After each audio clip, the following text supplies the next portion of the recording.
손으로 이렇게 잡으면 돼요. 자, 오케이. 자, 하나님의 말씀을 함께 보도록 하겠습니다. 하나님 말씀 누가복음 14장 25절부터 35절 함께 봉독합니다. 됐죠? 네, 오케이, 됐어요. 조금만 해요, 빨리. 자, 누가복음 14장 25절부터 35절 한 절씩 교독하시겠습니다. 제가 25절 봅니다. 수많은 무리가 함께 갈새 예수께서 돌이키사 이르시되 26절 읽으십시오. 무릇 내게 오는 자가 자기의 부모와 처자와 형제와 자매와 더욱이 자기 목숨까지 미워하지 아니하면 능히 내 제자가 되지 못하고 27절 제가 봅니다. 누구든지 자기 십자가를 지고 나를 따르지 않는 자도 능히 내 제자가 되지 못하리라. 너희 중에 누가 망대를 세우고자 할지라도 자기의 가진 것이 준공하기까지 하는지 먼저 앉아 그 비용을 계산하지 않으면 그렇지 아니하여 그 기초만 쌓아놓고 능히 이루지 못하면 보는 자가 다 비웃어 이르되 이 사람이 군사를 잘하고 능히 이루지 또 못하고 어떤 임금이 다른 임금과 싸우러 갈 때 먼저 앉아 1만 명으로서 저 2만 명을 거느리고 오는 자를 대적할 수 있을까 헤아리지 아니하겠느냐. 만일 못할 터이면 그가 아직 멀리 있을 때에 사실을 보내어 하친을 청할 것. 이와 같이 너희 중에 누구든지 자기 모든 소유를 버리지 아니하면 능히 내 제자가 되지 못하리라. 소금이 좋은 것이나 소금 만일 그 맛을 잃으면 무엇으로 짜게 35절입니다. 다 같이 합니다. 땅에도 걸음에도 쓸데없어 내버리느니라. 들을 귀가 있는 자는 들을지어다 하시니라. 아멘. 누가복음 14장 25절부터 35절까지 우리 교독을 했습니다. 이 말씀을 중심으로 오늘 말씀의 제목은 주님의 제자들의 자세. 한번 따라합시다. 주님의 제자들의 자세. 주님의 제자들의 자세. 우리 주님의 제자들의 자세가 어떤가에 대해서 제목으로 말씀을 함께 나누려고 합니다. 새해를 맞이해서 우리 성도들의 자세가 어때야 되는가? 그렇죠? 우리 하나님의 자녀로서 믿음의 사람으로서 주님의 제자들로서의 자세가 있어야 되잖아요. 보십시오. 학생은 학생의 자세가 있는 거예요. 부모님은 부모로서의 역할, 자세가 있어야 되는 겁니다. 자녀는 자녀로서의 부모님을 공경하는 자세가 분명해야 되고, 그렇죠? 부부간에도 서로 피차에 성경적인 자세가 있어야 되는 겁니다. 우리가 하나님의 자녀라고 한다면 이 새해를 맞이해서 말입니다.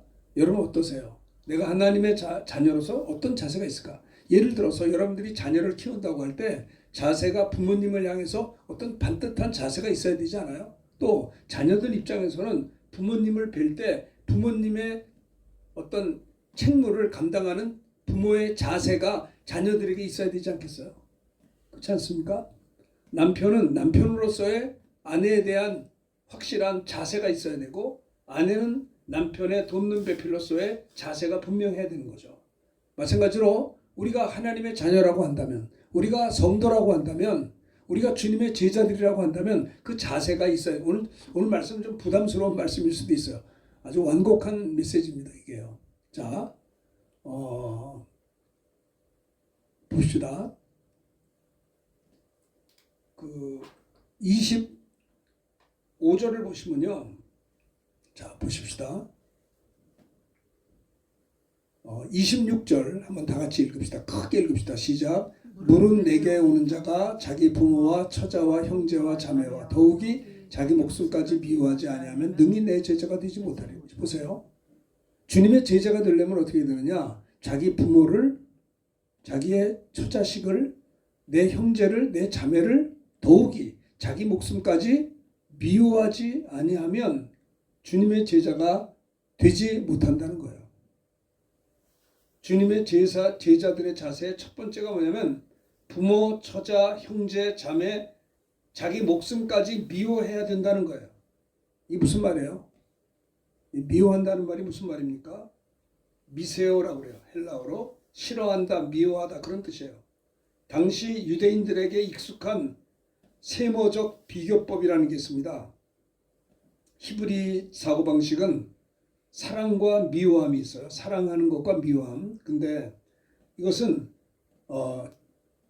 부모와 처자와 형제와 자매와 더욱이 자기 목숨까지 미워한다는 그 미워한다는 말은 무슨 말이냐면 우선순위의 선택을 나타내는 대조적인 표현이에요. 다시 말해서 주님보다 내 부모를 사랑한다. 이거는 자격이 없다는 거예요. 그러니까 우선순위가 주님을 무엇보다도 이 세상에 주님을 사랑해야 될 것을 이야기해요. 우리가 부모님을 사랑해야죠. 그리고 자녀를 사랑해야죠. 자기 아내를 사랑하고 자식을 사랑해야죠. 형제자매를 사랑해야죠.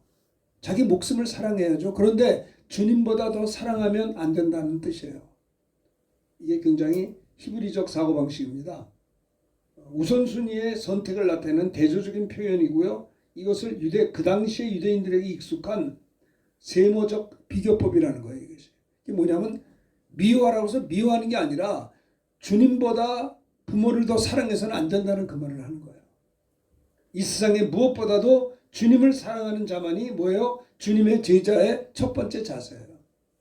여러분 사랑해 보셨습니까? 사랑해 보셨어요? 정말? 사랑은 어떤 줄 아세요? 사랑은 주는 거예요. 주려고 하는데 아까워. 그건 사랑하지 않는 거예요. 사랑하면요 그냥 막 주게 돼 있어요. 시간도 주고 가지고 있는 호주머니에 돈도 주고 다 줘요. 사랑하기 때문에. 우리가 주님의 제자들의 자세가 뭐냐? 부모를 미워하거나 자기 목 미워하는 건 미워한다는 그 뜻이 아니고 이것은 주님보다 더 사랑하면 안 된다는 것을 이야기하는 거예요. 우선순위가 우리 주님이라고 하는 겁니다. 왜 그래요? 그분은 천지를 창조하신 하나님이시고요. 우리를 사랑하셔서 이 땅에 오신 예수님이세요. 주님의 제자들의 자세의 첫 번째가 뭐냐? 부모와 처자와 형제와 자매와 자기 목숨까지 미워하지 않으면 능히 주님의 제자가 되지 않는다는 거예요. 그것은 미워하라는 말이 아니라 주님보다 더 사랑하면 안 된다는 거예요. 이 세상에 무엇보다도 주님을 사랑해야 된다는 겁니다. 그래서 주님을 사랑하기 때문에 제가 미얀마 한인교회 있을 때 미국에서 오신 의사 선교사님이 계셨어요. 그분은 독일 사람인데 미국으로 이민 가서 미국의 대학을 졸업해서 의사가 됐어요. 그리고 하나님의 부름을 받아서 미얀마 선교사로 오셨어요. 키가 얼마나 큰지 몰라요. 내가 옆에 서 있기가 민망해요. 하도 커가지고. 아주 잘생긴 미남이고 서구 선교사님이세요. 그분이 미얀마 선교사로 오셨는데 내가 그분한테 물었어요. 당신이 미국에서 힘든 의과 대학을 졸업해서 의사가 됐는데 당신과 당신 아내가 선교사로 온다고 하니 당신 부모님이 좋아합니까? 대답을 못 하더라고요. 자녀를 키워가지고 명문대학, 의과대학을 나와서 의사가 된 다음에 미국에서 병원을 차리고 뭐 해서 이제 잘 살 수 있잖아요. 그런데 그런 거 다 버리고 복음 전하려고 미얀마에 오신 거예요. 참 고개가 숙여지더라고요. 그러니까 그분을 볼 때는 부모님을 미워하는 것처럼 보이죠. 그렇죠? 이건 세상에 이럴 수가 있나요? 주님의 제자들의 자세가 뭐냐면 부모와 처자와 형제와 자매와 자기 목숨까지 미워하지 아니하면 주님의 제자가 될 수 없다라는 겁니다. 그러니까 주님의 제자는 누가 주님의 제자냐면 이 세상에 누구보다도 무엇보다도 주님을 사랑하는 자가 주님의 제자지 아무나 주님의 제자는 될 수 없다는 거예요. 참 우리가 너무 경솔하게 인생을 살지 않았나 싶어요. 아무나 하나님의 일을 하는 거 아니거든요. 그래서 예전에 우리 전도사님이 우리 학창시절에 그런 얘기를 하셨어요. 자기는 총각 전사님인데 이런 얘기를 해요. 우리 학생들에게 중고등학교 학생들에게 전사님이 이제 이런 말씀을 하시더라고요. 내가 앞으로 결혼을 해야 되는데 결혼의 조건이 있다는 거예요. 뭐가 결혼의 조건이에요? 그랬더니 날마다 새벽마다 일어나서 무릎 꿇고 3시간씩 새벽기도 할 수 있는 여자를 찾겠다는 거예요. 그래서 내가 그런 사람이 어디 있나? 무릎 꿇고 3시간씩이나 기도해? 1시간 반 정도는 이해한데 그런 얘기를 해요. 또 무슨 일이 있으면 3일 동안 같이 금식할 수 있는 자매를 찾는다는 거예요. 야, 우리 전사님은 수준이 참 높다. 옛날에는 전사님들이 이렇게 참 신령했어요. 정말 주님을 사랑했다고요. 그분은 명문대학을 나오신 분이에요. ROTC 장교를 했고 그는요 그 옛날 동아일보 기자까지 했어요. 근데 동아일보 기자인데 워낙 그 월급이 많아가지고 무서워서 그만뒀대요. 왜냐면 ROTC 장교 제대하고 신학 대학원을 들어오려고 이제 목사 되려고 한 분이니까 하려고 하다가 시간이 많이 남아서 동아일보 기자에 했는데 합격을 해서 기자가 된 거예요. 근데 이제 좀 있으면 이제 신학대학원 들어가면 이제 그만해야죠. 그런데 그 기간이 좀 있어서 지방에서 올라왔으니까 돈이 좀 필요하니까 했는데 월급이 너무 많아가지고 하다가 몇 개월 받다가 안 했대. 왜냐면 그 돈의 매력이 있으면 신학대학원 못 갈 것 같아가지고 하다가 포기한 거예요. 그렇게 참 신실하고 훌륭한 전사님 밑에서 우리가 학창시절을 보냈다는 것이 얼마나 큰 은혜인지 몰라요. 하나님의 종으로서의 자존감이 있는 분들이에요. 주님의 제자들의 자세가 누구냐면 이 세상에 무엇보다도 주님을 사랑해야 된다는 겁니다. 주님을 사랑하기 때문에 사랑하면 함께 있길 원해요. 사랑하는 사람하고는요 함께 있길 원한다고요. 사랑하는 사람을 보면 무언가 주고 싶어요. 그렇죠? 사랑하기 때문에. 그리고 내가 이 일을 함으로 그를 기쁘게 해드리고 싶은 거예요. 여러분들이 정말 주님을 사랑하십니까? 그러면 생각해 보세요. 내가 사는 동안에 어떻게 하면 주님을 기쁘시게 할 수 있는가에 대해서 고민해 본 적이 있으신가요? 그거 없으면 사랑하는 거 아니에요. 그거 없으면 세상 사랑하는 겁니다. 사람들은 오랫동안 수십 년 예수 믿어서 예수 믿는 게 참 세련돼 있어요. 아주 찬양도 잘하고 아주 교회에 그럴듯하게 활동을 해요. 근데 정말 사랑하면요 고민하게 돼 있어요. 내 사랑하는 주님이 내가 뭘 해야 제일 기쁘실까? 아시겠어요? 그것이 아니라고 한다면 우리가 많은 사람들이 고민을 해요. 뭐 내가 몸이 약해, 몸 아파, 그게 고민하죠. 고침받으려고 해. 그것도 물론 이해는 해요. 근데 가장 큰 고민은 뭐냐면 나를 사랑하시고 나를 위해 십자가에 피 흘려 죽으시고 부활하시고 나 때문에 가시면령을 쓰시고 피를 쏟으시고 양손과 양발에 대못으로 피 흘려 죽으신 그 예수님을 세상에 믿기만 하면 죄사함을 주신다는 거예요. 이게 말이 되는 겁니까? 십자가 우편 강도는 일생 죄짓고 살다가 죽기 바로 직전에 나를 좀 기억해 주세요. 그 말 한마디로 주님은 그의 과거의 허물과 실수를 따지지 않았어요. 오늘 내가 나와 함께 낙원에 있으리라. 둘째 아들이 화랑방탕에서 아버지께 돌아올 분깃을 가지고 먼 나라로 가서 아버지하고 떨어져서 실컷 살다가 시간 지나니까 돈 떨어지니까 친구 떨어지고 설상가상으로 흉년이 들고 굶어 죽게 되었을 때 내가 죽게 되었구나.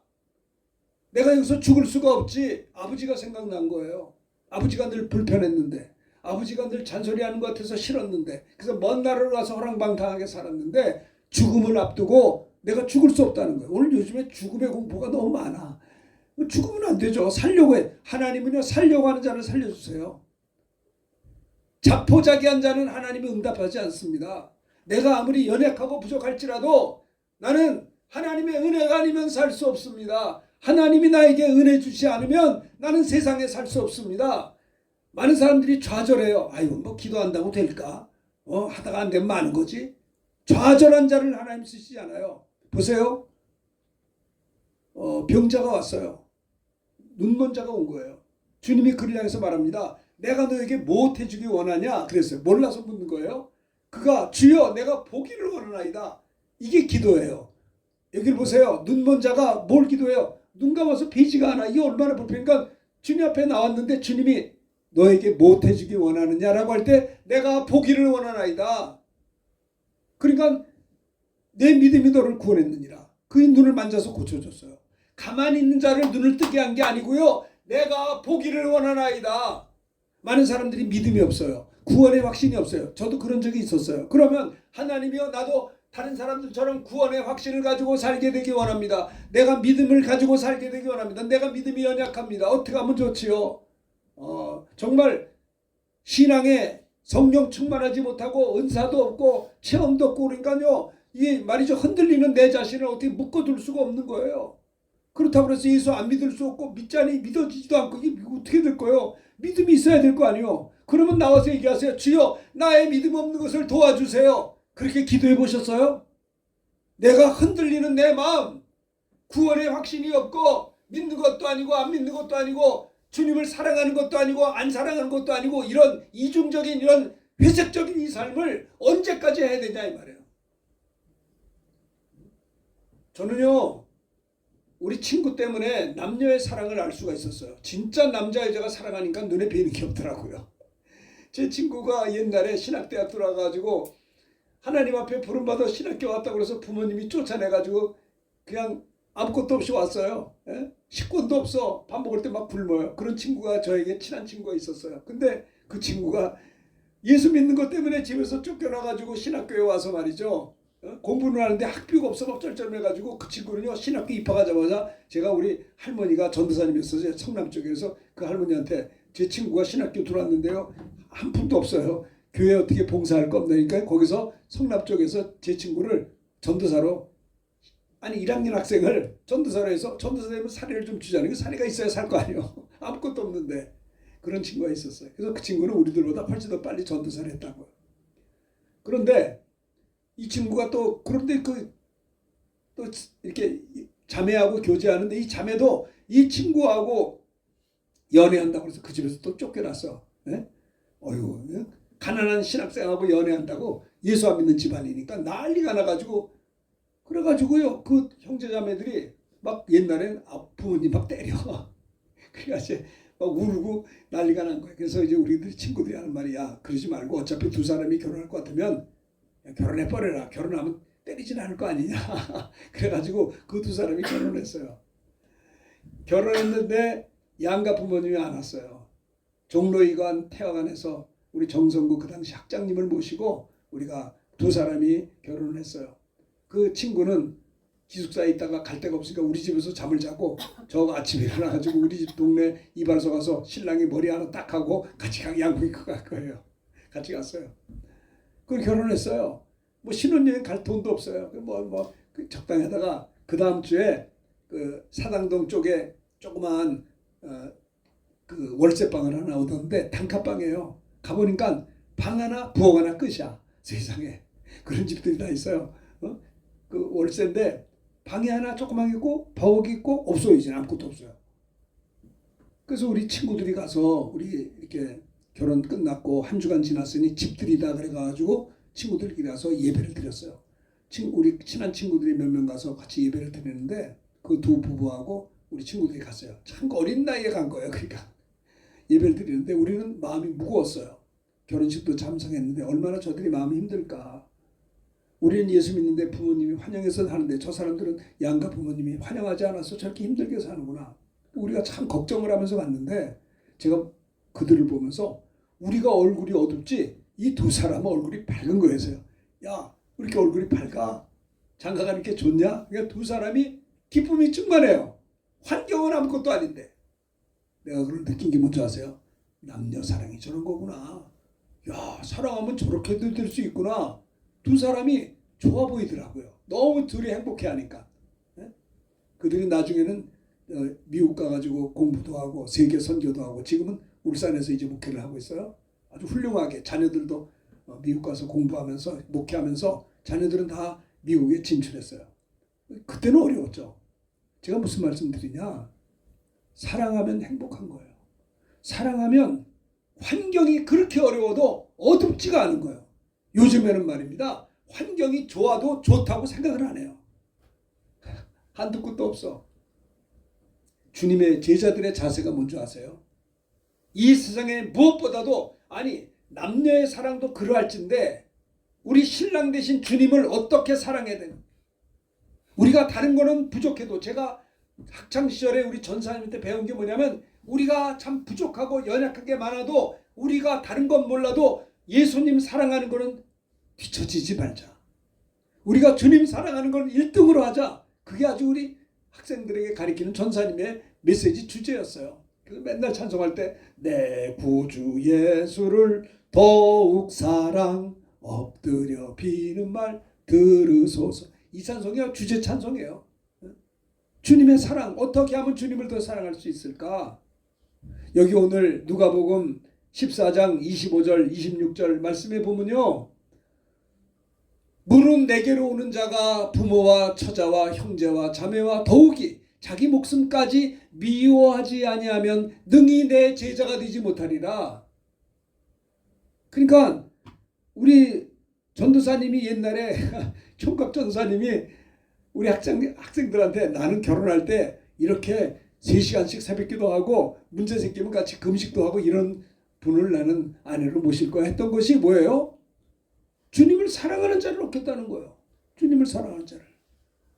그러지 아니하면 주님의 제자가 될 수 없다라고 하는 겁니다. 주님의 제자들의 자세가 뭐냐? 주님을 사랑하는 자예요. 예수 믿는 게 이렇게 부담스러우십니까? 예수 믿는 게 무슨 게 무거운 짐인가요? 그렇지 않다고요. 예수 믿으면 시간을 빼앗기고, 예수 믿으면 돈을 빼앗기고, 예수 믿으면 행복을 빼앗기고, 예수 믿으면 세상의 즐거움을 빼앗기는 겁니까? 그렇지 않아요. 어제 우리 르완다 형제님들이 와서 우리 교회 와서 점심 같이 하시고, 몸이 불편한 르완다 어머니가 오셔서 허리가 아파서 쩔쩔매는데 우리 함께 말씀 나누고 기도하는데 얼굴이 활짝 펴서 돌아갔어요. 그게 하나님의 영광 아니에요? 여러분, 자 봅시다. 우리 새해를 맞이해서, 그래서 여기 보면 너희 중에 누가 망대를 세우고자 할진대 자기 가진 것이 준공에까지 족하는지 먼저 앉아서 비용을 계산하지 않겠느냐. 건물을 질 때도 준공에까지 비용이 있어야 건물을 짓죠.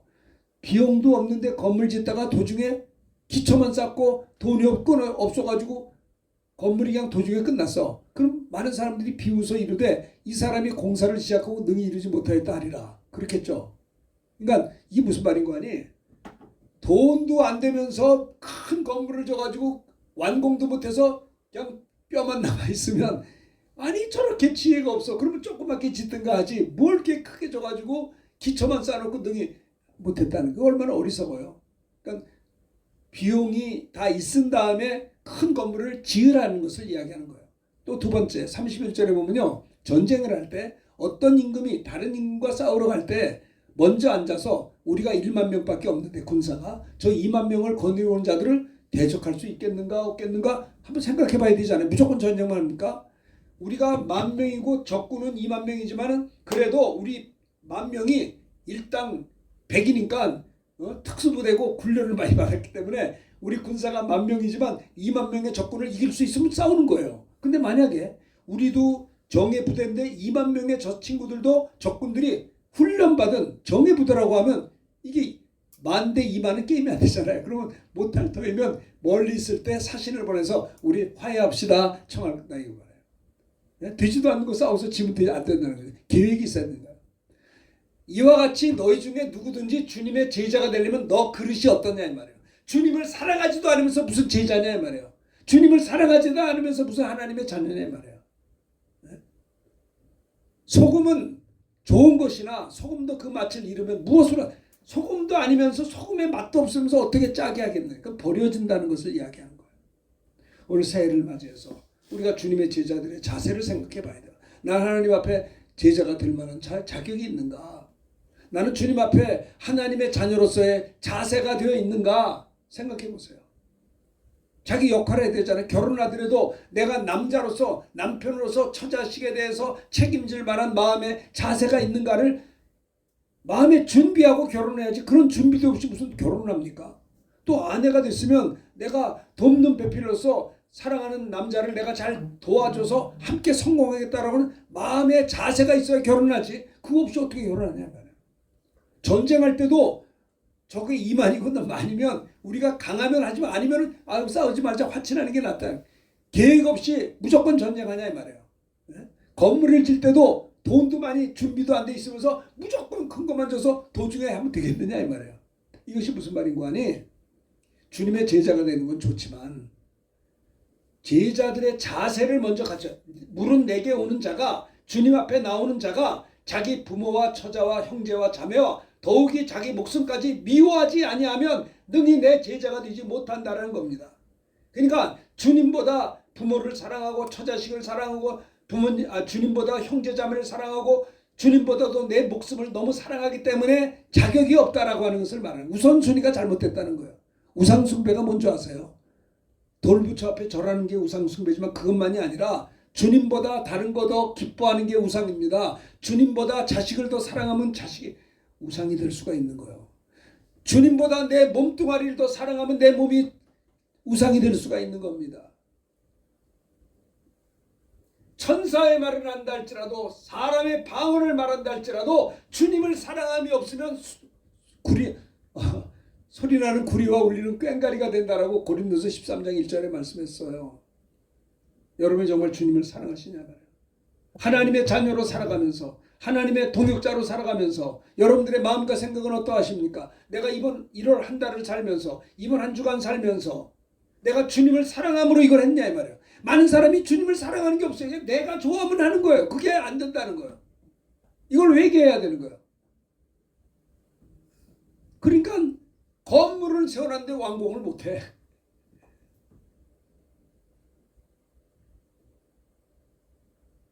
여러분 보십시다. 크게 따라합시다. 주님의 제자들의 자세. 이런 제목을 꼭 자세가 반듯해야 된다는 겁니다. 자, 오늘 본문의 말씀은 어떻게 보면 굉장히 부담스러운 내용일 수 있어요. 예수님을 따르는 제자도의 자세에 대해서 아주 강력하게 도전하는 겁니다. 오늘 메시지가. 저도 신학대학 들어서 이거 볼 때요. 부담스러웠어요. 뭐 미워하라니까 이거 뭐야. 좀 그랬었습니다. 근데 이것은 이 세상에 그 무엇보다도 주님을 사랑하는 절대적 우선순위를 말하는 거예요. 우린 결단할 수 있어야 돼요. 세상에 매력이 있어요. 그러나 주님보다도 사랑할 수 없어요. 우선순위의 결단이 필요해요. 심지어는 자기 목숨까지 미워해야 되는 거예요. 내 목숨이 우상이 될 수는 없어요. 먼저 그의 나라와 그 의를 구할 수 있어야 되는 거예요. 여러분, 주님은요 우리에게 적당한 취미생활로서의 신앙을 요구하지 않습니다. 우리가 신앙생활 성도의 교제가 무슨 동아리입니까? 친목회입니까? 아니요. 믿음의 교제하는 겁니다. 주님은요 전부가 아니면 아무것도 아닌 거예요. 오늘날의 가장 소중한 우선순위와 십자가, 우리의 소유를 주님 발 앞에 내려놓고 참된 제자의 길을 걷기로 결단하는 새해 예배가 되어야 된다는 사실입니다. 돌아가신 우리 옥하는 목사님 이 찬송을 주 예수 늘 그 찬송 불러서 생각해. 그리스도와는 바꿀 수가 없네. 예수 그리스도와 바꿀 수가 없는 거예요. 이 세상의 쾌락과 이 세상의 명예와 권력과 모든 것을 그리스도와 바꿀 수 없네. 주 예수보다도 귀한 것은 없네. 이렇게 가사를 바꿔서 했거든요. 우리 1979년도 전도사 때 그 이제 오 목사님 그때 40대였어요. 지금 돌아가셨지만 그때 우리 청년분들 이렇게 집회할 때 강사로 설교를 잘하셨거든요. 오카는 목사님이. 그때 우리 전도사 때 우리 오 목사님 40대 그렇게 강사로 오셔서 설교할 때 찬송할 때 온 청년들 대학생들이 찬송하는 것이 그리스도와는 바꿀 수가 없네. 세상이 좋아도 예수님과 바꿀 수 없다라고 하는 거예요. 저는요 헌신하고 싶었어요. 주님 앞에 쓰임받고 싶었고 정말 저도 다른 사람들처럼 열심히 충성하고 싶은데 잘 안 돼. 왜 안 되는 줄 아세요? 내가 흔들려요. 집사님 흔들리시 나도 흔들렸다고. 어이구 이건 뭐 믿음이 왔다 갔다 하니까 정신이 없는 거예요. 그러니까 내가 힘든 거예요 마음이. 다른 사람들처럼 나도 헌신하고 싶고 충성하고 싶은 마음이 다 있어요. 다 알고 있어. 그런데 몸이 따라가질 않아. 왜? 확신이 없는 거야. 그래서 신학교 다니면서 얼마나 고민했는지 몰라요. 맨날 몸만 아파서 못 받을 때 아픈데 몸을 가지고 주여 낫게 해주는데 안 나. 그러니까는 기도에도 응답이 안 되니까 하나님이 나를 버리셨나. 나는 하나님의 자녀가 아닌가. 막 왔다 갔다 하는 거예요. 그래가지고 막 기도원 가가지고 막 매달려서 기도했어요. 한 주간, 두 주간인데 남들은 막 그 흔한 방언도 잘 터지고 나는 안 되더라고요. 몸부림을 치고 2주간 동안을 기도원 가가지고 그냥 방학 때 막 열심히 하루 4번씩 예배 드리고요. 기도하면 1시간, 2시간씩 기도하고 했는데도 이게 말이죠. 좀 은사라도 좀 받고 싶은데 좀 안 되더라고요. 그러니까 마음이 낙심이 됐어요. 내가 체험적 신앙이 있으면 내가 흔들리지 않을 텐데. 이해가 되세요? 나의 믿음 없는 것을 도와달라고 기도했어요. 그 기도해 보셨어요? 내 흔들리는 믿음을 붙잡아 주옵소서. 내가 왜 이래야 됩니까? 다른 사람들 예수 잘 믿는데 나에게 믿음을 줘. 내 믿음을 방해하는 악한 영을 물리쳐달라고. 그리고 나에게 체험적 신앙을 주시고 내 병도 고쳐주시고 남들처럼 나도 방언 좀 해달라고 그렇게 기도했다니까요. 안 돼가지고. 근데도 안 되더라고요. 안 돼서 맨날 아팠고 맨날 은사도 없고 그러고 살았다가 어느 날 제가 1980년도입니다. 그러니까 지금으로부터 몇 년도요? 46년 전이요. 1980년 2월 달입니다. 제가 기억해요. 2월 달에서 3월 달 신학교 2학년에서 3학년 올라갈 때입니다. 제가 그때 대방동 살았었는데 그때 그 친구 전사가 저희 집에 찾아와서 저를 붙잡고 기도해 줬어요. 저는 그걸 잊을 수가 없어요. 나는 어려서부터 교회 다녔지만 내가 흔들리는 신앙을 붙잡을 수가 없었어. 왜냐면 맨날 아픈데 기도해도 안 나니까 막 이게 없는 거예요. 헌신하고 싶은데. 그러다가 친구 전사님이 나를 붙잡고 기도할 때 통성기도가 터지고 나도 모르게 막 방언이 생전 처음 터지고 그런 눈을 떴는데 배가 아픈 게 안 아픈 거예요. 그때 저는요 더 이상 따지고 할 것도 없어. 야, 난 하나님의 자녀구나. 나는 지금 죽어도 천국 갈 수 있구나. 내가 예수 믿고 성령 받았구나. 병 고침 받은 거 감사하지만 기도 응답에 확신을 가지니까 두려움이 없어져요. 왜 두려운 줄 알아요? 기도 응답이 없어. 강하고 담대한 믿음이 있는 거예요. 그리고 그 다음부터 내 나머지 여생, 내 나머지 몇십 년 어떻게 믿음으로 하나님의 영광으로 위하여 살면 그 나라에서 받을 영광의 멸관이 영원히 결정되어지기 때문에 구원받고 성령 받고 은혜 받은 내 나머지 시간을 아무렇게나 보낼 수가 없다라고 하는 겁니다. 아시겠어요? 오늘날 많은 사람들이 내가 이 일을 함으로 말미암아 하늘에 상이 있으면 하는 것이고 아니면 안 하면 돼요. 너무 지나치지 않잖아요. 근데 신기하게 그렇게 좀 열심히 뛰면은 뛰다가 쓰러져야 되는데 뛸수록 하나님이 도와주세요. 신기하죠. 옛날에 우리 담임 목사님이 그럽니다. 일하다 죽은 사람은 없대요. 일을 안 해가지고 스트레스 받아 죽지. 일하다 죽은 사람은 사람이 잘 안 죽는답니다. 주를 위해서 열심히 일을 해요. 내가 부목으로 있을 때요. 새벽 4시 반에 기상해가지고 퇴근을 11시 반에 12시에 했어요. 진짜 뭐 아침에 잠깐 이렇게 쪽잠 자지 않으면 못 견딜 정도로 1년 동안 뺑뺑이 많이 돌았습니다. 열심히 뛰었는데 그렇게 부목사를 1년 가까이 하면서 진짜 최선을 다해서 전도하고 신방하고 했어요. 그런데 재밌는 게 뭐냐면 화요일부터 토요일까지 주일까지 열심히 뛰었기 때문에 월요일 날은 쉬는 날이거든요.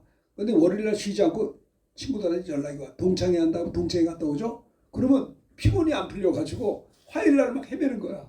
화요일부터 주일까지 얼마나 빡세게 뛰었는지 주일 끝나고 월요일 하루는 새벽기도 갔다 와서 아침 먹고 자고 점심 먹고 자고 저녁 먹고 집사람하고 이마트 가서 한 주간 쇼핑하고 반찬 같은 거 사주고 이제 또 화요일 날 또 뛰어야 돼. 그런데요, 만약에 월요일 날 뭐 동창회를 갔다 온다든가 잠 안 자고 딴 거 하면요 화요일 날 몸이 피곤이 안 풀려가지고 힘들어요. 막 그냥 졸려 죽겠어. 그러니까 월요일 하루는 일주일 하루는 쉬어야 되더라고요. 사람은. 아니 월요일 얼마나 한 주간이 피곤한지 월요일 날 아침 먹고 자고 점심 먹고 자야 돼. 잠이 저절로 와요. 저녁 먹을 때 저녁 먹고 나면 좀 힘이 생겨. 그러면 나가서 내가 한 주간 동안 가족들하고 못 있었으니까 쇼핑 가가지고 한 주간 먹을 거 사야죠. 그리고 화요일 날부터 새벽 4시 반부터 시작해서 밤 11시 반에 퇴근하는 거예요. 그러면서 그 목사님도 그렇게 해요. 그런데 저는 그때 그 1년 동안에 부목생활이 제일 행복했어요. 남들이 볼 때는 야 저게 뭐야 저렇게 해야 되나? 아니요. 모든 시간 얼마나 주를 위해서 달렸는지 진짜 좋더라고요. 그러고 난 다음에 이제 하나님께서 그 연말쯤 돼서 동암교회 제가 담임 목사로 부임하게 됐죠. 부목 너무 오래 했다가 큰일 나겠다. 너무 힘들어가지고 그 정도로 우리가 열심히 뛰면 깊은 잠을 주신다고요. 왜 잠이 안 오냐? 일 안 하고 게을러서 그래요. 주를 위해서 열심히 뛰면 푹 자게 해주세요. 하나님이 불쌍히 여겨주신다고. 작년에도 제가 필리핀 갔는데 강사로 갔다가 한 강사가 빵꾸나는 바람에 내가 다 했거든요. 전부 얼마나 힘든지 몰라. 근데 뭐 좀 힘들게 했는데 밤에 푹 자게 해주시더라고요. 그 힘이 나요. 지나고 나니까 얼마나 행복한지 몰라. 병들지 않아요. 건강해질 수 있어요. 주님의 제자들의 자세가 뭐냐? 이 세상에 무엇보다도 주님을 사랑하는 겁니다. 이것이 중요해요. 새해를 맞이해서 다른 생각하지 말고 내가 주님을 더 사랑하기 원합니다. 내가 주님을 사랑하기 때문에 은혜를 받게 되기 원합니다. 구원의 확신은 기본이고 내가 주님을 사랑하기 때문에 능력을 받아서 다른 이들을 섬길 수 있게 해 주옵소서. 그렇잖아요. 뭐 은혜를 받아야 은혜를 끼칠 수 있죠. 능력 받아야 다른 사람 도울 수 있죠. 난 그런 생각해요. 우리 뭐 평생 뭐 안수 받으려고 사명감 가지고 태어났습니까? 아니요. 처음엔 저도요. 전도사 때 평신도 때 목사님들한테 안수 받고 그랬어요. 몸이 아플 때. 그러나 내가 고침받고 은혜 받는다면 내가 남을 도와줘야죠. 이제는요. 그렇죠? 자, 봅시다. 주님의 제자들의 자세는 이 세상에 무엇보다도 주님을 사랑해야 된다.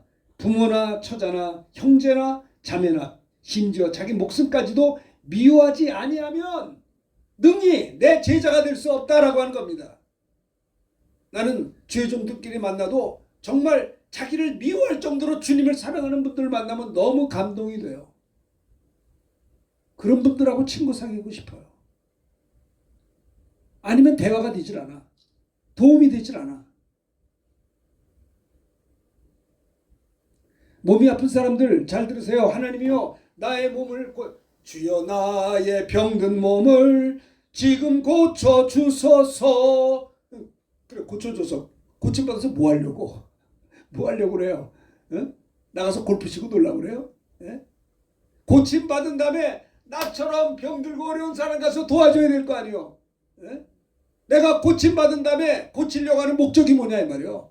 하나님의 영광을 위해서 나처럼 힘들고 어려운 사람 가서 도와주고 나처럼 흔들리고 믿음 없는 사람 가서 도와주고 나처럼 은혜 못 받고 은사 없어서 쩔쩔한 사람 가서 붙잡고 기도해서 같이 은사를 받게 하고 그들의 신앙을 섬겨줘야 될 거 아니에요.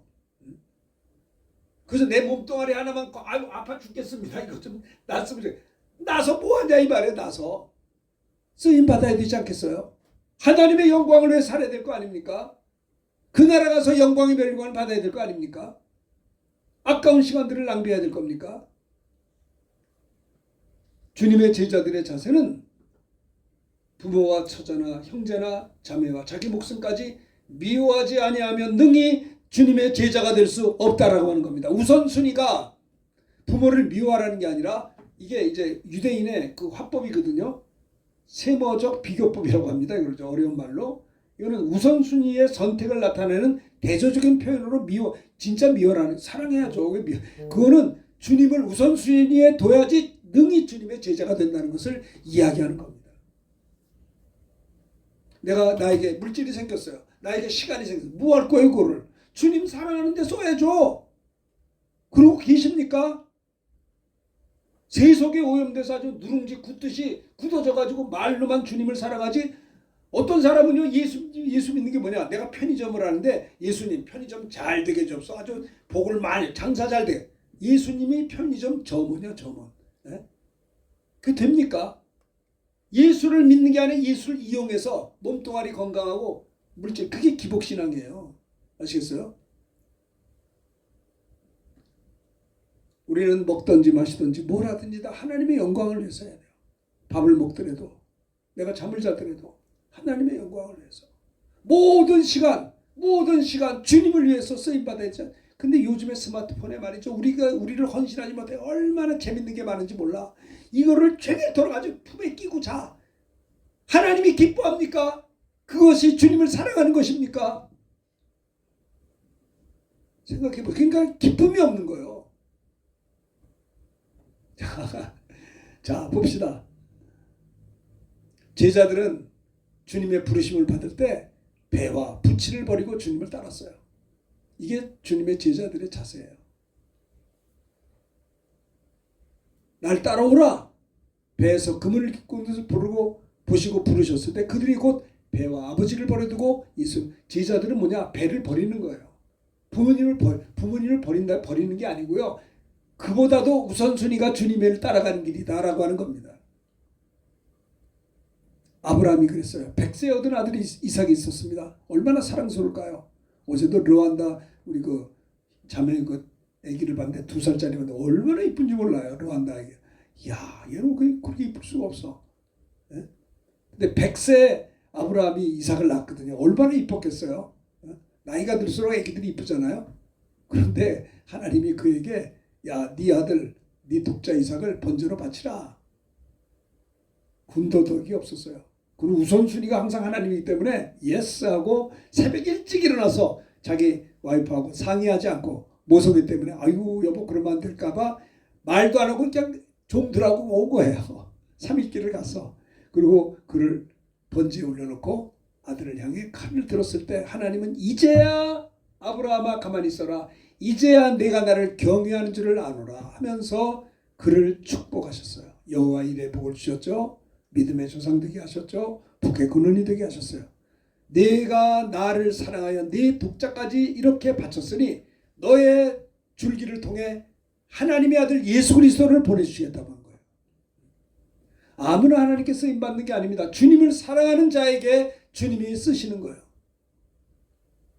정말 아브라함은요, 자기 부모나 처자나 형제나 자매나 자기 목숨까지도 미워했기 때문에 주님을 사랑하기 때문에 순종하는 아무나 하는 게 아닙니다. 주님을 사랑하기 때문에 순종하는 겁니다.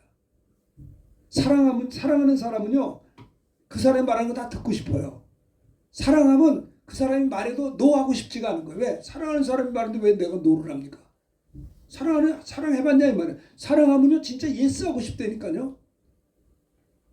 내가 학창시절에 우리 전사님 너무 사랑했어요. 너무 전사님이 존경스러웠어요. 전사님이 무슨 말 하든지 우리 다 순종했어요. 예? 내가 전도사 때 우리 목사님을 존경하고 사랑했어요. 목사님이 무슨 말 하든지 난 다 순종했어요. 하려고 하게 되더라고요. 저절로. 예? 사랑하면 되는 거예요. 주님을 사랑하는 자들은 아브라함과 같이 독자 이삭도 아깝지가 않은 거예요. 바칠 때 하나님은 그 아들을 빼앗는 것이 아니라 오히려 더 큰 축복을 주셨어요. 한순간에 보면 야 하나님 잔인하시다. 어떻게 100세여 된 아들을 번제로 죽이라고 하는가. 그러나 그렇지 않아요. 그렇게 순종할 때 그만해라. 뒤를 돌아보라. 순양이 걸려있지 수풀에 그거 가지고 해. 이제야 내가 나 사랑하는 줄 알았어. 기뻐하실 거예요. 여기서 미워하라라고 하는 말은 상대적으로 덜 사랑하라라고 하는 히브리적 표현이라는 걸 아까도 얘기했습니다. 기억하시길 바라요. 가장 소중한 것을 내려놓을 때 비로소 참된 제자의 관계가 시작되는 것을 보여줘요. 1970년대 80년대 초에는요. 우리 청년들이 헌신한 사람이 너무나 많았어요.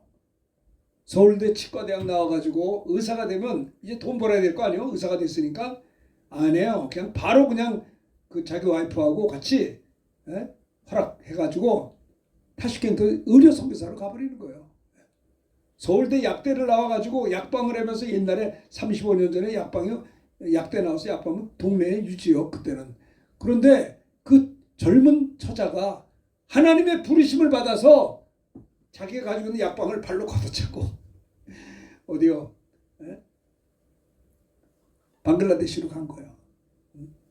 가장 소중한 것을 내려놓을 때 주님 앞에서 부름에 순종할 때 참된 제자의 관계가 시작된다라는 것을 볼 수가 있어요. 우리는 주님을 위해서 하나님을 위해서 사는 삶이 되어야 돼요. 오거스틴은 이런 얘기를 했습니다. 따라합시다. 하나님을 사랑하라. 그리고 네 마음대로 하라. 하나님을 사랑한다면 네 마음대로 해. 하나님을 사랑한다면 최고로 사랑하면 나머지는 저절로 질서가 잡힌다는 거예요. 하나님을 사랑하면 주일날 놀러 가지 않아요. 하나님을 사랑하면 딴짓하지 않는다고요. 진짜 하나님을 최고로 사랑하면 나머지는 저절로 질서가 잡혀요. 왜 질서가 없느냐? 하나님을 사랑하지 않기 때문에 그런 거예요. 주님의 제자들의 자세는 부모나 처자나 형제나 자매나 자기 목숨까지 미워하지 아니하면 능히 제자가 되지 못한다. 이 말이 뭐예요? 이 세상에 무엇보다도 주님을 사랑하는 자가 이게 주님의 제자의 자세가 되는 거예요.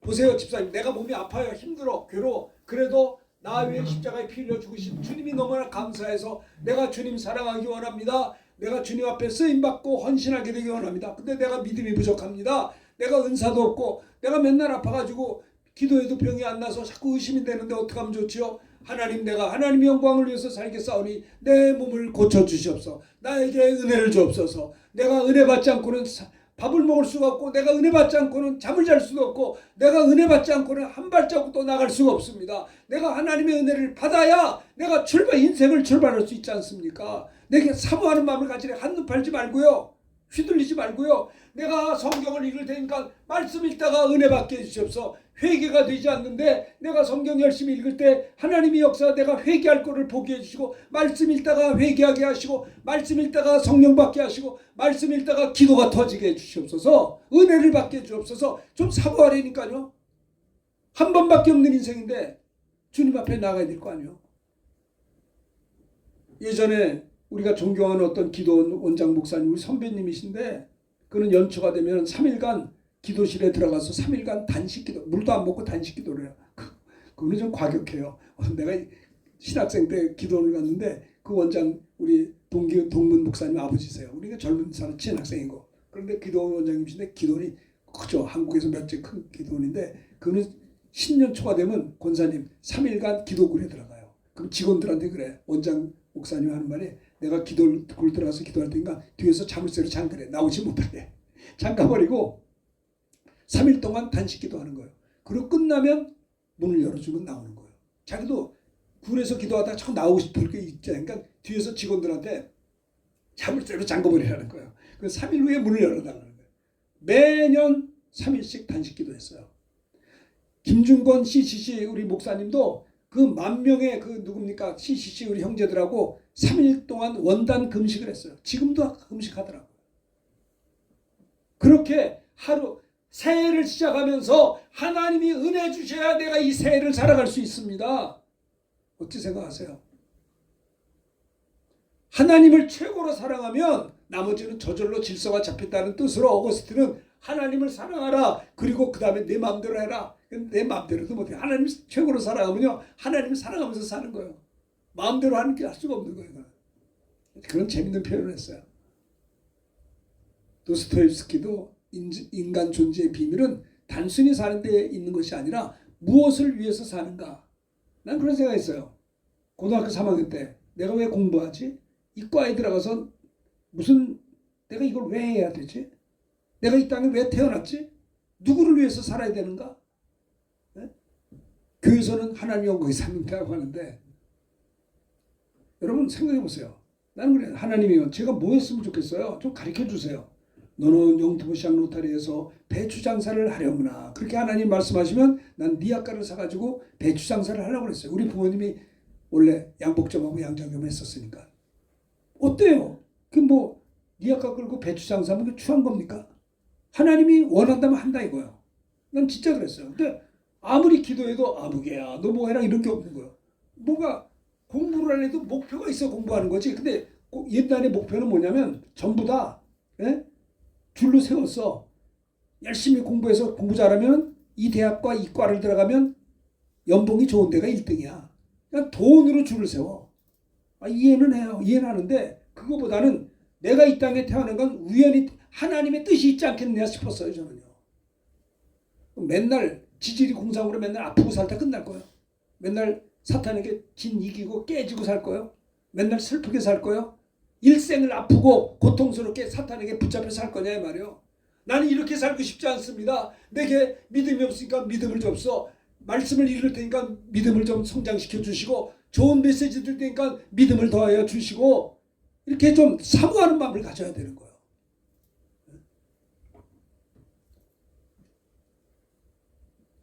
자, 두 번째, 누구든지 자기 십자가 읽읍시다. 시작. 누구든지 자기 십자가를 지고 나를 따르지 않는 자도 능히 내 제자가 되지 못하리라고 했어요. 제자가 되려면 어떻게 돼요? 누구든지 하나님이 주신 자기 십자가가 있어요. 자기 십자가를 지고 나를 따르지 않는 자는 능히 내 제자가 되지 못한다는 거예요. 왜 제자가 되지 못하느냐? 자기 십자가를 자기가 발로 걷어차. 여러분, 자기 십자가가 뭔지 아세요? 그게 영광의 면류관이에요. 자기 십자가를 지고, 진다는 거는 파스타죠. 헬라어로. 자기 십자가를 파스타죠. 짊어지고 운반하고 지고 견디고 현재 능동태거든요. 그러니까 이거는 한 번 지는 게 아니라 지속적으로 반복적으로 자발적으로 계속 십자가를 지는 걸 가리켜서 파스타조라고 그래요. 누구든지 자기 십자가를 지고 주님이 내게 주신 자기 십자가를 계속적으로 뭡니까? 반복적으로 지속적으로 자발적으로 이렇게 지는 것이다 이 말이에요. 인내가 필요해요. 주님의 십자가를 끝까지 짊어지고 가는 거예요. 사도 바울도 그랬어요. 내가 주님의 몸된 교회를 위해서 내가 해산의 수고를 한다. 그러면 사도 바울의 해산의 수고를 한 번만 했을까요? 아니요. 그 자기 십자가를 주님의 몸된 교회 때문에 자기 십자가를 지고 해산의 수고를 계속해서 주 앞에 서는 날까지 지속적으로 반복적으로 자발적으로 현재 능동태니까 그 십자가를 지고 파스타죠. 운반했다는 거예요. 견뎠다는 거예요. 인내했다는 거예요. 아브라함도 열국의 아비가 된다고 했는데 75세 때 그랬거든요. 근데 25년을 기다리다가 드디어 열국의 아비 왜요? 이삭을 낳았잖아요. 25년을 인내하고 기다렸어요. 대단하죠. 그 믿음이. 믿음의 조상이요. 자, 한번 따라합시다. 누구든지 자기 십자가를 지고 나를 따르지 않는 자는 크게 하세요. 능히 내 제자가 되지 못하리라. 주님의 능히 제자가 되려면 어떻게 돼요? 누구든지 자기 십자가가 있어요. 이거 자기 십자가가 고마운 거예요. 저도 생각했어요. 야, 자기 십자가가 있구나. 힘들어요. 얼른 무거워요. 힘들지만 그래야 주님의 제자예요. 누구든지 자기 십자가를 지고 주님을 따라하지 않으면 능히 주님의 제자가 될 수 없다는 거예요.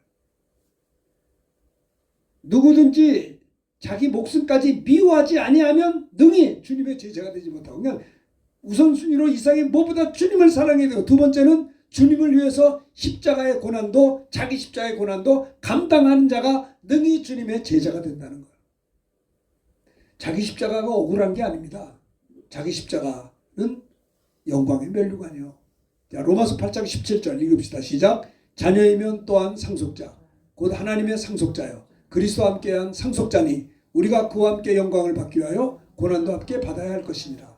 18절 생각하건대 현재의 고난은 장차 우리에게 나타날 영광과 비교할 수 없도다. 그래요.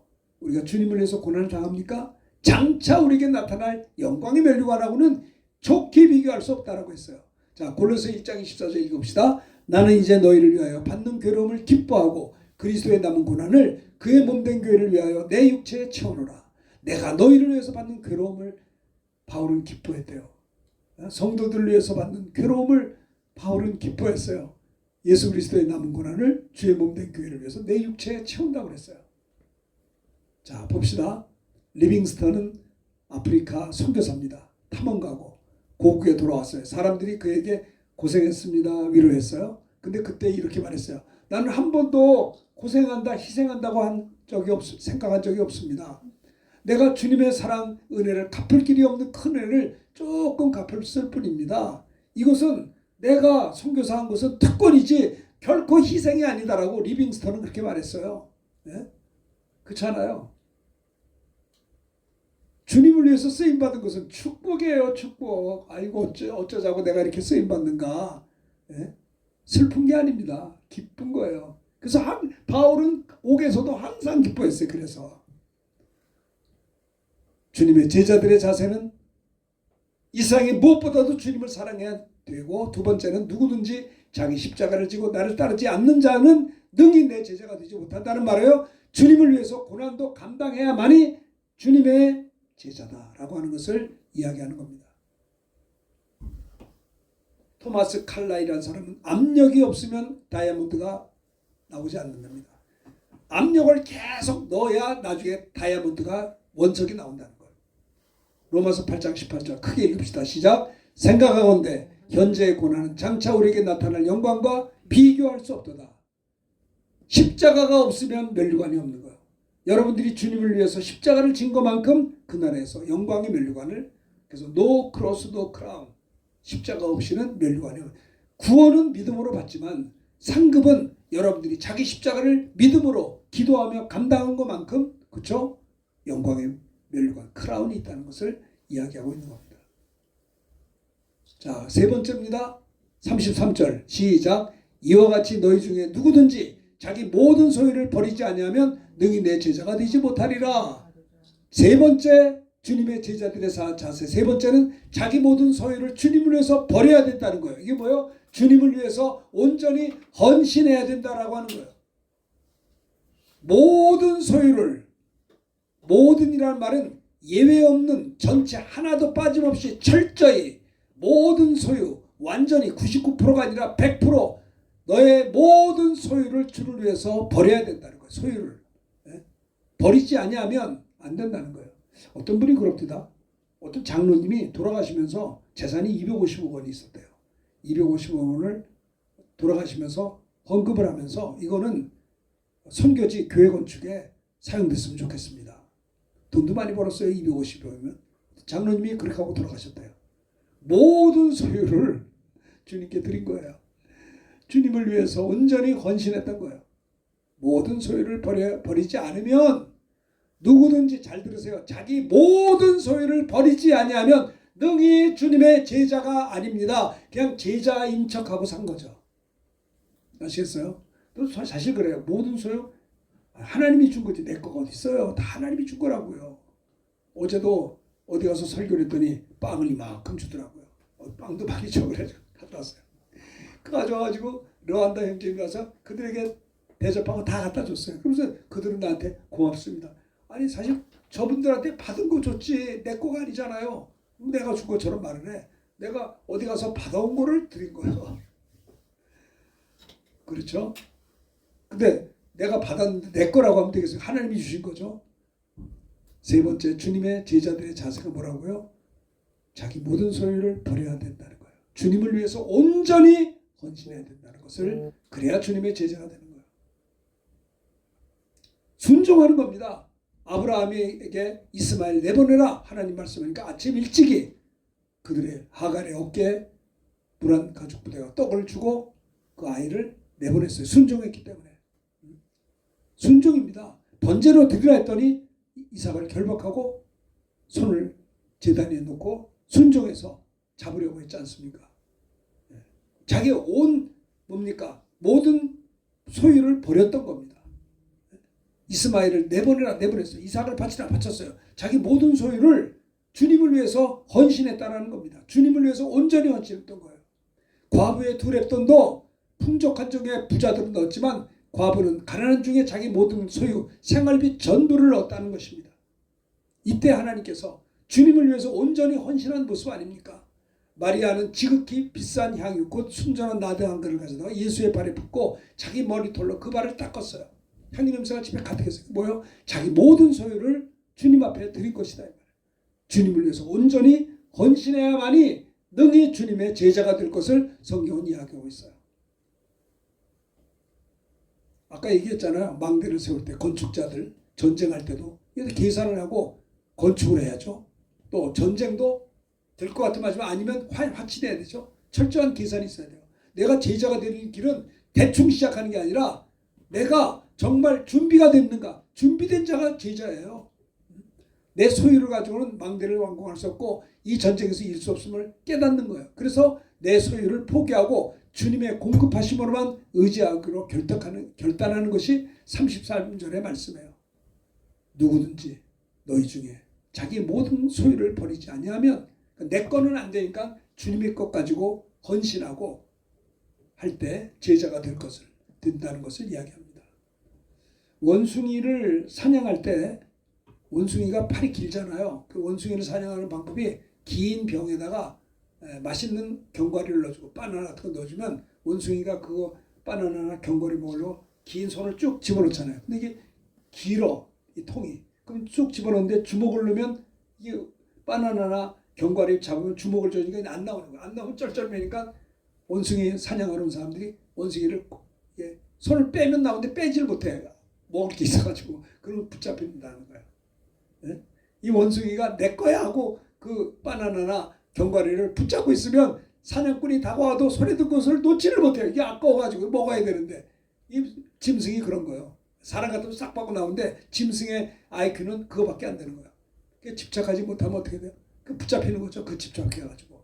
원래 많은 사람들이 예수 믿는 것이 세상을 놓으면 주님을 잡아요. 하나님과 재물을 겸하여 섬길 수 없다고요. 그래서 사실 그래요. 내가 주님을 위해서 다 버린 것 같은데 지나고 나니까 받은 게 더 많아요. 신기하죠? 우리가 신학에 들어올 때 모든 것을 다 버리고 주님 앞에 왔는데 와보니까 주신 은혜가 더 많아요. 버린 게 별로 없어요. 물론 세상 것 다 버렸지만은 주신 은혜가 이게 한두 곳도 없어요. 이거는요. 세상에 손을 놔야 빠져나오게, 붙잡고 있으면 붙잡혀서 사냥꾼한테 잡혀가듯이 이 세상 유혹을 붙잡고 있으니까 마귀의 포로가 돼서 사탄의 종노릇 하고 산다는 것을 이야기해주고 있는 것이다 이 말입니다. 주님의 제자들의 자세는 주님을 위해서 온전히 헌신하는 자만이 주님의 제자다. 보네포라는 사람은요, 그리스도께서 사람을 부르실 때 그는 와서 죽으라고 명하실 것이다. 사실 140년 전에 서구 선교사님들이 한국에 올 때 호강하려고 왔나요? 그들은 다 죽었어요. 와서 한국 땅 구원하려고 140년 전에 서구 선교사님들 오셔서 풍토병으로 죽고, 영국의 선교사님 목베임을 당해 죽고, 성한 사람이 없었어요. 그런데 그렇게 하나님의 비라이 땅에 떨어져 죽음으로 말미암아 대한민국이 오늘날 21세기에 지구촌에 2만에서 3만 명을 파송하는 선교 대국이 됐지 않습니까? 저들의 하나님의 미랄에 온전한 헌신이 없었더라면, 지금 생각하면 그래요. 뭐하라 미국에서 잘 살지 왜 이 땅에 왜 왔냐 이 말이야. 명문대학을 나오고 목사 안수를 받고 미국에서 목회도 좋을 텐데, 그들이 선교사들이 올 때는요, 미국이 100층짜리 빌딩이 있었어요. 우리는 엠파이어 스테이트 빌딩이 130년 전에 진 빌딩이에요.